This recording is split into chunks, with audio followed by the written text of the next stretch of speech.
Welcome back another new video guys. फेरि पनि स्वागत छ पञ्चोरी च्यानलमा। आज फेरि तपाईँहरू माझ अर्को नयाँ भिडियो लिएर आएको छु। सो आज तपाईँहरू चाहिँ यो भिडियोलाई चाहिँ स्किप नगरी फुल वाच गर्नु होला भन्न चाहन्छु। So let's start the video. यहाँ मोबाइलको स्क्रिनमा आइसकेको छु, यहाँ देख्न सक्नुहुन्छ तपाईँहरूले। सो मैले चाहिँ आज तपाईँहरूले चाहिँ गुगल एडसेन्समा चाहिँ आइडेन्टिटी भेरिफिकेसन चाहिँ कसरी गर्ने त्यो सिकाउन गइरहेको छु। मैले चाहिँ एकचोटि गरिसकेँ होइन, त्यो चाहिँ मैले मेरो रिजेक्सन भयो त्यो भेरिफिकेसन चाहिँ। अहिले चाहिँ मैले तपाईँहरूले चाहिँ कसरी गर्ने 2022 मा आएर आइडेन्टिटी भेरिफिकेसन भनेर तपाईँहरूले चाहिँ सिकाउन गइरहेको छु। एकदमै गाह्रो रहेको छ यो, मोबाइलमा त गर्दा झनै गाह्रो हुने रहेछ होइन आइडेन्टिटी भेरिफिकेसन गर्न। सो तपाईँहरूले चाहिँ मैले यहाँ कसरी गर्ने त्यो सिकाउन गइरहेको छु मोबाइलबाट। सो 2022 मा आएर सो मैले चाहिँ अलरेडी एकचोटि गरिसकेँ र तपाईँहरूले चाहिँ 3 चोटि भन्दा बढी चोटि गर्नुभयो भने तपाईँको चाहिँ त्यो रिजेक्ट हुनसक्छ तपाईँको आइडेन्टिटी भेरिफिकेसन। त्यही भएर तपाईँहरूले चाहिँ एकदमै ध्यान दिएर एकदमै राम्रोसँग बुझेर गर्नु होला भन्न चाहन्छु। सो यहाँ देख्न सक्नुहुन्छ मैले यहाँ मेल पनि देखाइदिन्छु तपाईँहरूलाई। सो मैले अघि नै फर्स्ट टाइम गरेको पनि त्यो मैले पनि एउटा भिडियो बनाएको त्यो पनि राखिदिनेछु मैले। सो यहाँ अर्को पनि यहाँ मलाई मेल आएको छ जुन रिजेक्ट भएको मेल। सो यहाँ देख्न सक्नुहुन्छ यहाँ भनेको छ you will need to verify your identity to receive payment from Google AdSense भनेर भनेको छ। तपाईँलाई चाहिँ जरुरी छ आइडेन्टिटी भेरिफाई गर्न गुगलबाट पैसा पाउनको लागि भनेर भनेको छ। र यहाँ देख्न सक्नुहुन्छ यहाँ चाहिँ तपाईँहरू चाहिँ कुनै पनि सरकारी कुनै पनि नेपाल गभर्मेन्टबाट जारी गरिएको डकुमेन्टहरू हुनुपर्ने हुनेछ। जस्तै तपाईँहरूसँग चाहिँ सिटिजनसिप कार्ड हुनुपर्ने हुन्छ र तपाईँसँग चाहिँ ड्राइभिङ लाइसेन्स अनि अर्को हुनुपर्ने हुन्छ पासपोर्ट, त्यो हुनुपर्ने हुन्छ। र यहाँ तपाईँहरू चाहिँ इम्पोर्टेन्स लेख्न सक्नुहुन्छ the information you enter must exactly match the information on the government issue photo ID. तपाईँको जति पनि इन्फर्मेसन हुन्छ एक्ज्याक्टली म्याच हुनुपर्ने हुन्छ तपाईँको गभर्मेन्टबाट इस्यु गरिएको डकुमेन्टसँग चाहिँ एक्ज्याक्टली म्याच हुनु पर्यो, एकदमै मिल्नुपर्ने हुन्छ त्यो भनिएको छ। र if you are representing and organising the information you enter the exactly must the information on the documents you submit related to the organisation. अनि एक्ज्याक्टली म्याच भएपछि मात्र तपाईँहरू चाहिँ सबमिट गर्नु सक्नुहुन्छ। र मैले चाहिँ एकचोटि फर्स्टचोटि चाहिँ मैले अलरेडी गरिसकेको छु। यहाँ देख्न सक्नुहुन्छ एउटा identity could not be verified for the following reason भनिरहेको छ यहाँ। सो यहाँ government issue photo ID the document information does not match the information on the profile भनिरहेको छ। मेरो डकुमेन्टसँग चाहिँ मेरो म्याच भएन, त्यसैले चाहिँ मेरो यहाँ रिजेक्ट भएर आएको छ। सो यहाँ मेल पनि आएको छ। सो यहाँ देख्न सक्नुहुन्छ क्याप्चर द इन्टर, यहाँ देख्न सक्नुहुन्छ टिप्स अन सबमिटिङ यो डकुमेन्ट भनेको छ। Capture the entire documents including all four corners. तपाईँहरूले चाहिँ 4वटा कर्नर आउने गरी चाहिँ तपाईँहरू चाहिँ स्क्यान गर्नुपर्ने हुन्छ। सो मैले चाहिँ अघि न फोटो खिचेर युज गरेको थिएँ, त्यो त्यही भएर रिजेक्ट पनि भयो। र मैले चाहिँ अघि न ड्राइभिङ लाइसेन्स युज गरेको थिएँ, त्यही भएर चाहिँ रिजेक्ट भएको हुनसक्छ। सो मैले चाहिँ अहिले स्क्यान गरेको छु, स्क्यान गरेर अहिले चाहिँ सिटिजनसिप कार्ड चाहिँ युज गर्न गइरहेको छु।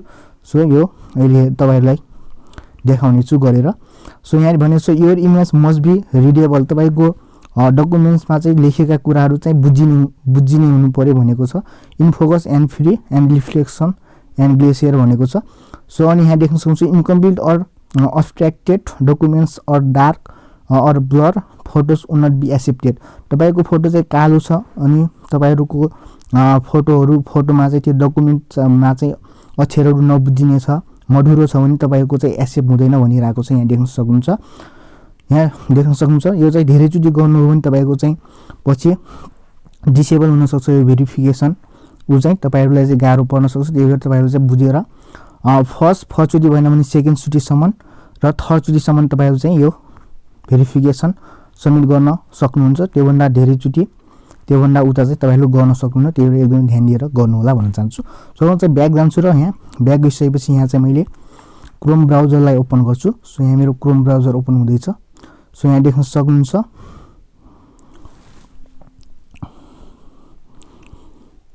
सो यहाँ मेरो क्रोम ब्राउजर यहाँ हटाएर सो यहाँ 3 डटमा जानु होला र यहाँ डेस्कटप साइटमा आउनु होला। डेस्कटप साइटमा आइसकेपछि तपाईँहरू यहाँ देख्न सक्नुहुन्छ सर्च बारमा गुगल एडसेन्स भनेर तपाईँहरू चाहिँ यहाँ सर्च गर्नुपर्ने हुन्छ। सर्च गरिसकेपछि यहाँ देख्न सक्नुहुन्छ तपाईँहरू चाहिँ गुगल एडसेन्स लगइन छ भने पहिले नै यहाँ गुगल एडसेन्समा टच गर्नु भने यो ओपन भइहाल्छ, नभए तपाईँहरू चाहिँ यहाँ लगइन भन्ने अप्सनमा गएर पनि तपाईहरु लगइन गर्नुभयो भने तपाईको गुगल एडसेन्स पेज चाहिँ ओपन हुन्छ। सो मैले चाहिँ अलरेडी यहाँ लगइन छु, त्यही भएर मेरो यहाँ डाइरेक्ट यहाँ गुगल एडसेन्स भनेर यहाँ देखाइरहेको छ। सो यहाँ ट्याप गर्छु मैले। यहाँ ट्याप गरिसकेपछि मेरो गुगल एडसेन्स उ चाहिँ ओपन हुन्छ पेज। सो यहाँ लोड हुँदैछ, एकछिन वेट गर्नुपर्ने हुन्छ तपाईहरुले। सो यो चाहिँ तपाईहरु चाहिँ यो गुगल एडसेन्स चाहिँ आइडेन्टिटी भेरिफिकेसन चाहिँ तपाईहरु चाहिँ तपाईको गुगल एडसेन्समा $10 भएपछि मात्र चाहिँ तपाईहरु चाहिँ यो गर्न पाउन सक्नुहुन्छ। सो मेरो पनि यहाँ $10 पुगिसकेको छ, त्यही भएर मलाई यो मेल आएको छ र मैले यहाँ गर्न गइरहेको छु। सो यहाँ देख्न सक्नुहुन्छ your payments are the currently on hold. मेरो पेमेन्ट चाहिँ अहिले रोकिएको छ किनकि मैले यहाँ आइडेन्टिटी भेरिफिकेसन गरेको छैन, त्यही भएर यहाँ मेरो पेमेन्टलाई रोकिदिएको छ गुगल एडसेन्सले। So action is required to the release payment. मैले चाहिँ यहाँ एक्सन लिनुपर्ने हुन्छ, यहाँ चाहिँ भेरिफिकेसन आइडेन्टिटी भेरिफिकेसन गर्नुपर्ने हुन्छ पेमेन्ट रिलिज गर्नको लागि। सो तपाईहरु यहाँ देख्न सक्नुहुन्छ म चाहिँ यहाँ मोबाइलबाट गर्न गइरहेको छु। तपाईहरु कम्प्युटरबाट गर्दै हुनुहुन्छ भने यो एक्सनमा छिचेर त्यहाँ भेरिफाई नाउ भन्ने आउँछ, त्यसमा क्लिक गरेर गर्न सक्नुहुन्छ। तर मैले तपाईहरु चाहिँ मोबाइलबाट गर्न सिकाइरहेको छु, एकदमै गाह्रो छ। तपाईहरु चाहिँ यहाँ तपाईको लोगोमा टच गर्नु होला। लोगोमा टच गरिसकेपछि यहाँ माई अकाउन्ट भन्ने अप्सन देख्न सक्नुहुन्छ माथि, यसमा टच गर्नु होला। यहाँ टच गरिसकेपछि तपाईहरुको चाहिँ यस्तो इन्टरफेस खुल्छ। यस्तो इन्टरफेस खुलिसकेपछि तपाईहरुको चाहिँ यहाँ देख्न सक्नुहुन्छ यहाँ राइट साइडमा यहाँ पेमेन्ट एन्ड सब्सक्रिप्सन भन्ने अप्सन। सो यसमा टच गर्नु होला। यसमा टच गरिसकेपछि तपाईहरु यहाँ देख्न सक्नुहुन्छ फर्स्टमै रहेको छ पेमेन्ट मेथड भन्ने। सो म्यानेज पेमेन्ट मेथड्समा यहाँ क्लिक गर्नु होला। यहाँ टच गरिसकेपछि तपाईहरुको चाहिँ यहाँ अर्को पेज ओपन हुन्छ। सो यहाँ देख्न सक्नुहुन्छ। सो यहाँ आइसकेपछि तपाईहरुको चाहिँ यहाँ सेटिङ भन्ने अप्सन देख्न सक्नुहुन्छ यहाँ एड्रेसको साइडमा। सो यहाँ टच गर्नु होला। सो यहाँ टच गर्नुपर्ने हुन्छ। यहाँ टच गरिसकेपछि तपाईहरुको चाहिँ यहाँ देख्न सक्नुहुन्छ नेम एन्ड एड्रेस भन्नेको ठाउँमा चाहिँ यहाँ पेन्सिलको आइकन, यसमा टच गर्नु होला पेन्सिलको आइकनमा। सो मेरो नाम यहाँ फर्स्टमै आइसकेको छ प्रमोद चौधरी।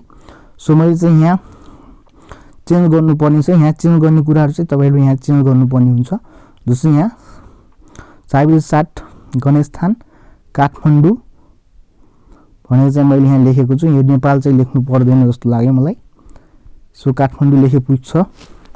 सो यति गरिसकेपछि अब यहाँ पनि मैले अनि यहाँ ब्र्याकेटमा चाहिँ तपाईहरु चाहिँ मोबाइल नम्बर।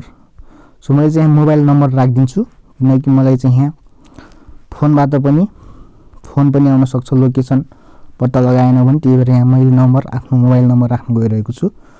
सो यहाँ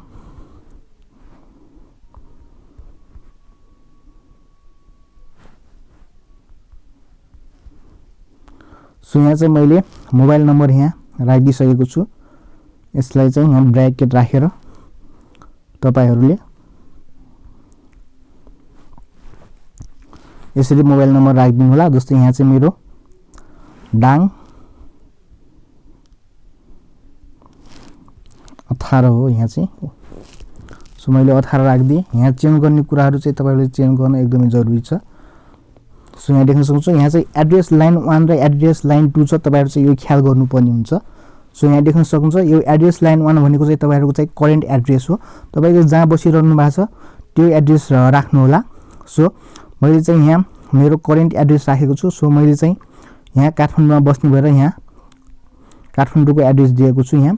अनि यो चाहिँ पर्मानेन्ट एड्रेस हो मेरो एड्रेस लाइन 2 मा चाहिँ म चाहिँ दाङकुम र म चाहिँ बस्ने काठमाडौँमा गर्छु, त्यसैले चाहिँ यहाँ मैले चाहिँ यहाँ डिफ्रेन्ट यहाँ चाहिँ एड्रेस दिएको छु। यहाँ देख्न सक्नुहुन्छ मेरो यहाँ फर्स्टमा रहेको छ एड्रेस लाइनमा लाइन 1 मा ४ गणेशस्थान काठमाडौँ भनेर यहाँ मैले राखेको छु।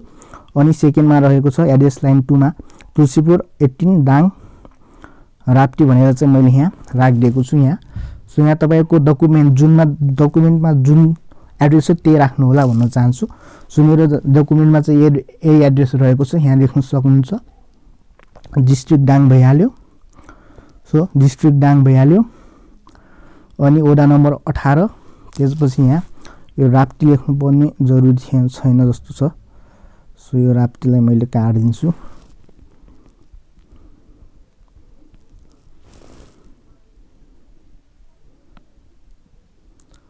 सो यति गरिसकेपछि तपाईहरुको चाहिँ यो मोबाइल नम्बर मेरो अघि न फर्स्ट टाइम गर्दाखेरिको राखेको नम्बर रहेको छ, यसलाई मैले रिमुभ गरिदिन्छु। यहाँ पर्मानेन्टमा नराख्दा नि हुन्छ, तपाईले केही फरक पर्दैन। सो मोबाइल नम्बर हटाइदिन्छु मैले। सो यहाँ मेरो एड्रेस लाइन 1 र एड्रेस लाइन 2 भइसक्यो। अब तपाईहरु चाहिँ कुन ठाउँमा चाहिँ तपाईहरुको चाहिँ गोल्ड एक्सचेन्ज पिन कोड माग्न चाहनुहुन्छ त्यही नै तपाईहरुको चाहिँ सिटी राख्नु होला। जस्तै मैले यहाँ एड्रेस लाइन 1 मा काठमाडौँ राखेको छु, सो मैले पनि सिटी चाहिँ काठमाडौँ नै चुज गरेको छु र पोस्टल कोड काठमाडौँको राख्नु होला। जस्तै 44600 रहेको छ, 44600 रहेको छ काठमाडौँको पोस्टल कोड। अनि यहाँ चाहिँ नम्बर तपाईहरुको चाहिँ गोल्ड एक्सचेन्जको लागि नम्बर राख्नुपर्ने हुन्छ। सो यहाँ चाहिँ मैले नम्बर राख्न गइरहेको छु 9843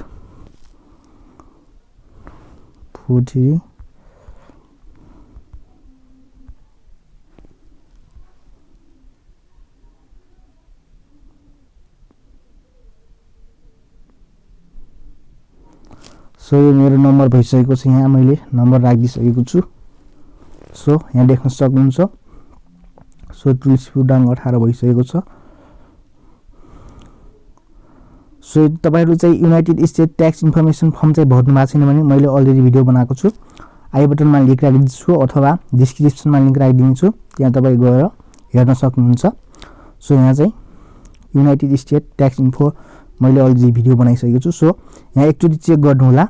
सो मोबाइलमा त गर्दै छु, त्यही भएर चाहिँ यहाँ मैले चाहिँ यो यहाँ त गरिरहेको छु। सो त्यही भएर तपाईहरु चाहिँ यहाँ फेरि मैले यहाँ नाम फेरि यहाँ मेटेर फेरि नाम राखिदिन्छु प्रमोद। तपाईको डकुमेन्टमा जे नाम छ जे स्पेलिङ छ त्यही राख्नु होला।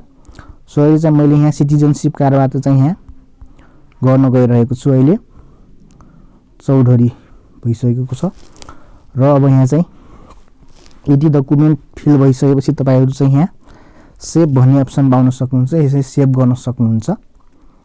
सो यहाँ हेर्नु होला, राम्रोसँग चेक गर्नु होला एकचोटी, नभए यहाँ पनि मोबाइल नम्बर राख्न पनि सक्नुहुन्छ, नराख्दा नि हुन्छ। सो यति गइसकेपछि यहाँ सेभ भन्ने अप्सनमा यहाँ टच गरिदिनु होला।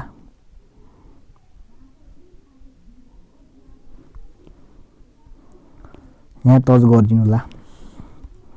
सो हाम्रो चाहिँ यो अहिले फिलअप गरेको एड्रेस चाहिँ यहाँ देखाउँछ। अब तपाईहरु चाहिँ पुरानो एड्रेस छ भने त्यसलाई पनि रिमुभ गर्न सक्नुहुन्छ, कसरी गर्ने त्यो म यहाँ सिकाउने छु। सो यो एड्रेसमा छुनु होला, यो सेटिङको यता साइडमा एड्रेसमा जानु होला। सो अघि न मैले फिलअप गरेको एड्रेसलाई चाहिँ रिमुभ गर्नुपर्ने छ यहाँ। जस्तै मैले अहिले करेन्ट भरेको एड्रेस चाहिँ यो रहेको छ यता साइड, सरी यो माथिको रहेको छ। मैले चाहिँ यहाँ दुईटा एड्रेस चाहिँ रिमुभ गर्नुपर्ने रहेको छ। सो यहाँ देख्न सक्नुहुन्छ दुईटा, यसलाई रिमुभ गर्नुपर्ने भयो, रिमुभ गरिदिए। अनि यहाँ अर्को पनि एड्रेस रहेको छ, यो यसलाई पनि रिमुभ गर्नुपर्ने हुन्छ। सो यति गरिसकेपछि अनि यहाँ अर्को एड्रेस छ, यहाँ ड्राइभिङ लाइसेन्स प्रमोद चौधरी, यो एड्रेसलाई पनि रिमुभ गर्नुपर्ने हुन्छ। अब यहाँ हेर्न सक्नुहुन्छ हाम्रो अहिले करेन्टली यहाँ चाहिँ करेन्टली राखेको एड्रेस रहेको छ, यहाँ देख्न सक्नुहुन्छ। यति गरिसकेपछि तपाईहरु अब भन्ने ठाउँमा यहाँ टच गर्नु होला, यो नोटिफिकेसनमा यहाँ टच गरिसकेपछि यहाँ भेरिफाई नाउमा टच गर्नु होला। यहाँ टच गरिसकेपछि तपाईहरुको चाहिँ यहाँ रिट्राई भेरिफिकेसन भनेर आउँछ, अनि यहाँ टच गर्नु होला। यहाँ टच गरिसकेपछि यहाँ आफ्नो लिगल नेममा आफ्नो नाम राख्नु होला, डकुमेन्टमा जे नाम छ त्यही। जस्तै मैले यहाँ आफ्नो नाम राख्दै छु प्रमोद चौधरी। तपाईहरु चाहिँ एउटा पनि मिस्टेक स्पेलिङ मिस्टेक नगर्नु होला, तपाईको डकुमेन्टमा जे स्पेलिङ छ त्यही नै राख्नु होला भन्न चाहन्छु। सो यहाँ देख्न सक्नुहुन्छ मेरो यहाँ प्रमोद यहाँ मैले राखिसके। अब तपाईहरु चाहिँ यहाँ देख्न सक्नुहुन्छ डकुमेन्ट अपलोड गाइडलाइन्स भनेको छ। अब चाहिँ तपाईहरु चाहिँ यहाँ देख्न सक्नुहुन्छ अपलोड डकुमेन्ट भन्ने अप्सन। सो यहाँ यसमा टच गर्नु होला अनि यहाँ फाइलमा लाग्छ। फाइलमा लगिसकेपछि यहाँ देख्न सक्नुहुन्छ प्रमोद सिटिजनशिप भनेको छ। यो चाहिँ मैले स्क्यान गरेर मैले चाहिँ यो मोबाइलमा सेभ गरेर चाहिँ गरिरहेको छु। अघि न मैले चाहिँ स्क्यान नगरेर र यतिकै मोबाइलबाट फोटो खिचेर मैले चाहिँ लाइसेन्स युज गरेको थिएँ अघि न डकुमेन्टको लागि। सो अहिले चाहिँ मैले यहाँ सिटिजनशिप कार्ड चाहिँ युज गरिरहेको छु। सो प्रमोद सिटिजनशिप लेखेरको यहाँ रहेको छ मेरो फाइलको नाम। सो यहाँ टच गर्छु र यहाँ मेरो अपलोड हुन थालिहाल्छ। यहाँ देख्न सक्नुहुन्छ तपाईहरुको चाहिँ यहाँ चाहिँ accepted proof of identity documents भनेको छ। तपाईहरु चाहिँ यहाँ ड्राइभर लाइसेन्स युज गर्न सक्नुहुन्छ अनि नेशनल आइडेन्टिटी कार्ड युज गर्न सक्नुहुन्छ र पासपोर्ट। तपाईहरु चाहिँ ड्राइभिङ लाइसेन्स चाहिँ युज नगर्नु होला भन्न चाहन्छु। सो मैले चाहिँ अघि न गरिसकेको छु र भएन, त्यही भएर तपाईहरु पनि नगर्नु होला। तपाईहरुले चाहिँ नेशनल आइडेन्टिटी कार्ड र तपाईको पासपोर्टबाट यो चाहिँ भेरिफिकेसन गर्नु होला, आइडेन्टिटी भेरिफिकेसन गोल्ड एक्सचेन्जको लागि भन्न चाहन्छु। सो यति गरिसकेपछि तपाईहरु चाहिँ यहाँ नेक्स्ट भन्ने अप्सन देख्न सक्नुहुन्छ, नेक्स्ट गर्नु होला। नेक्स्ट गरिसकेपछि तपाईहरु यहाँ देख्न सक्नुहुन्छ यहाँ चाहिँ तपाईहरु चेक गर्नु होला। जस्तै यहाँ कन्ट्री रिजन रहेको छ नेपाल, यहाँ देख्न सक्नुहुन्छ लिगल नेम प्रमोद चौधरी, यहाँ proof of identity Pramod citizenship भनेर यहाँ आइरहेको छ। यहाँ देख्न सक्नुहुन्छ माथि पर्सनल आइडेन्टिटीमा। अनि यहाँ मेरो चाहिँ यहाँ म चाहिँ सिटी यहाँ के सिलेक्ट गरेको छु, मेरो चाहिँ करेन्ट सिटी सिलेक्ट गरेको छु काठमाडौँ बस्ने भएर। मेरो चाहिँ पर्मानेन्ट सिटी चाहिँ तुलसीपुर डाङ हो, त्यही भएर यहाँ मेरो अटोमेटिक आइसकेको छ। यहाँ देख्न सक्नुहुन्छ अडियो चाहिँ। अनि यहाँ देख्न सक्नुहुन्छ पोस्टल कोड मैले दिएको छु काठमाडौँको 44,600। अब तपाईहरु चाहिँ यहाँ सबमिट भन्ने अप्सनमा सबमिट गरिदिन सक्नुहुन्छ। तपाईहरु गल्ती नगर्नु होला, मैले एकचोटी गल्ती गरिसकेको छु, यो मेरो दोस्रो चोटी हो। यो पनि गल्ती भयो भने मैले लास्ट एक चान्स पाउँछु जुन चाहिँ थर्ड चोटी हुन्छ। सो यहाँ देख्न सक्नुहुन्छ भेरिफिकेसन इज प्रोग्रेस भनेर यहाँ माथि देख्न सक्नुहुन्छ र the process may take a few days, we will email you the result. Processing गर्न केही समय लाग्छ भनेको छ, यहाँ केही दिन लाग्छ भनेको छ। अनि यहाँ भनिएको छ we will email you the result चाहिँ तपाईहरुलाई मेल गरिदिन्छ भनेको छ। अनि if you are unable to verify your identity you will need to submit your documents again. फेरि तपाईहरुले गर्न सक्नुहुन्छ भनिरहेको छ। You have a limited numbers of attempts. तपाईहरुसँग चाहिँ एकदमै कम नम्बर हुन्छ, कम टाइमसम्म चाहिँ तपाईहरु चाहिँ एटेम्प्ट गर्न पाउनुहुन्छ। अब मेरो दुईचोटी भइसक्यो, यो पनि रिजेक्ट भयो भने मेरो अब लास्ट एक चान्स हुन्छ, त्यही भएर यहाँ अब गट इट गरिदिनु होला। सो देख्न सक्नुहुन्छ मेरो यहाँ भइसकेको छ। अब यो अलर्ट देखाइरहेको हुन्छ। अब तपाईहरु चाहिँ यहाँ ब्याक जान्छु र म तपाईहरुलाई यहाँ चाहिँ क्रस गरिदिएर अब तपाईहरु चाहिँ यहाँ एउटा उ देखाउँछु मैले। सिधै उसमा गएर तपाईहरु चाहिँ सिधै उ खोलेर अब यहाँ चाहिँ गुगल एडसेन्स चाहिँ देखाउँछु तपाईहरुलाई। गुगल एडसेन्स खोलेर चाहिँ त्यो नोटिफिकेसन जुन थियो अघि न त्यो आइरहेको छ कि छैन त्यो देखाउन गइरहेको छु। सो तपाईहरुले चाहिँ एकदमै ध्यान दिएर गर्नुपर्ने हुन्छ। 2022 मा आएर चाहिँ एकदमै गाह्रो लाग्यो मलाई यो गुगल एडसेन्स भेरिफिकेसन गर्न। सो यहाँ देख्न सक्नुहुन्छ। सो मेरो यहाँ जुन माथिको जुन थियो त्यो मेरो हटिसकेको छ अहिले। सो यहाँ जुन माथि देखाइरहेको थियो एउटा नोटिफिकेसन त्यो चाहिँ मेरो रिमुभ भएर गइसकेको छ। यहाँ देख्न सक्नुहुन्छ कुनै पनि नोटिफिकेसन छैन। अब यसको रिजल्टको लागि चाहिँ हामीले वेट गर्नुपर्ने हुन्छ केही दिन।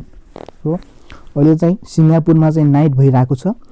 सो यो चाहिँ सिङ्गापुरमा डे भइरहेको भए अहिले एकछिन नै हुन्थ्यो। मेरो अघि नको फर्स्ट टाइम गरेको ऊ चाहिँ 1 घन्टा पनि लागेन, विथिन हाफ आवरमा मलाई मेल आइसकेको थियो तेरो आइडेन्टिटी भेरिफाई भएन भनेर मेल आइसकेको थियो। यो चाहिँ अहिले नाइटको टाइम परेकोले सिङ्गापुरमा यो चाहिँ मेबी भोलि आउन सक्छ। सो यो अफिस खुल्ने बित्तिकै तपाईहरुलाई मेल आइहाल्छ। सो जति पनि गुगलको काम चाहिँ सबै सिङ्गापुरमा हेर्ने गर्छ एसियाले चाहिँ। मेरो चाहिँ यहाँ आइडेन्टिटी भेरिफिकेसन भइसकेको छ। तपाईहरुले चाहिँ इमेल खोलेर यहाँ देखाउँछु मैले जीमेल खोलेर। सो यहाँ देख्न सक्नुहुन्छ गुगल पेमेन्ट्समा यहाँ टच गर्छु। सो फाइनल्ली मेरो चाहिँ यो लगभग 2 घन्टा पछि चाहिँ मेरो यहाँ आइडेन्टिटी भेरिफिकेसन सक्सेसफुल भएको छ। यहाँ देख्न सक्नुहुन्छ your identity has been verified, please sign into the your Google AdSense account and set up a primary payment method if you have not done so already रे। सो फाइनली चाहिँ मेरो यहाँ identity verification successful भएको छ guys. मेरो चाहिँ यहाँ second टाइममा सक्सेसफुल भएको छ। सो फर्स्ट टाइममा मेरो रिजेक्ट भएको थियो किनकि मैले आइडेन्टिटी त्यसमा चाहिँ डकुमेन्ट चाहिँ मैले ड्राइभिङ लाइसेन्स गराएको थिएँ र विदाउट स्क्यान गरेर। सो मैले चाहिँ सिधै मोबाइलको क्यामेराबाट खिचेर चाहिँ मैले क्याप्चर गरेर चाहिँ अपलोड गरेको थिएँ, त्यही भएर पनि रिजेक्ट भएको हुनसक्छ। सो मैले चाहिँ यहाँ अहिले चाहिँ मैले यो सेकेन्डचोटि गर्दाखेरि चाहिँ स्क्यान गरेर मेरो सिटिजनसिप कार्डको डकुमेन्ट अपलोड गर्दाखेरि चाहिँ मेरो यहाँ सक्सेसफुल भएको छ। र तपाईहरुले चाहिँ मैले के सजेस्ट गर्न चाहन्छु भने तपाईहरु जति सक्दो तपाईहरुको चाहिँ सिटिजनसिप कार्ड युज गर्नु होला भन्न चाहन्छु, अथवा तपाईको पासपोर्ट, ड्राइभिङ लाइसेन्स चाहिँ युज नगर्नु होला भन्न चाहन्छु। नेपालको यो कन्डिसनमा चाहिँ तपाईको चाहिँ ड्राइभिङ लाइसेन्सले काम गर्दो रहन्छ गुगल एडसेन्स को आइडेन्टिटी भेरिफिकेसन गर्न। सो गाइज आजको भिडियो चाहिँ यति नै थियो। आई होप तपाईहरुलाई चाहिँ भिडियो मन पर्यो होला। यति भिडियो मन पर्छ भने लाइक कमेन्ट गरिदिनु होला। च्यानलमा नयाँ हुनुहुन्छ भने सब्स्क्राइब गरेर सँगै आउने बेल आइकनलाई प्रेस गरेर अल भनेर नोटिफिकेसन अन गरिदिनु होला, ताकि यस्तो नयाँ भिडियो तपाईहरुमा लिएर आउनेछु। So thank you guys.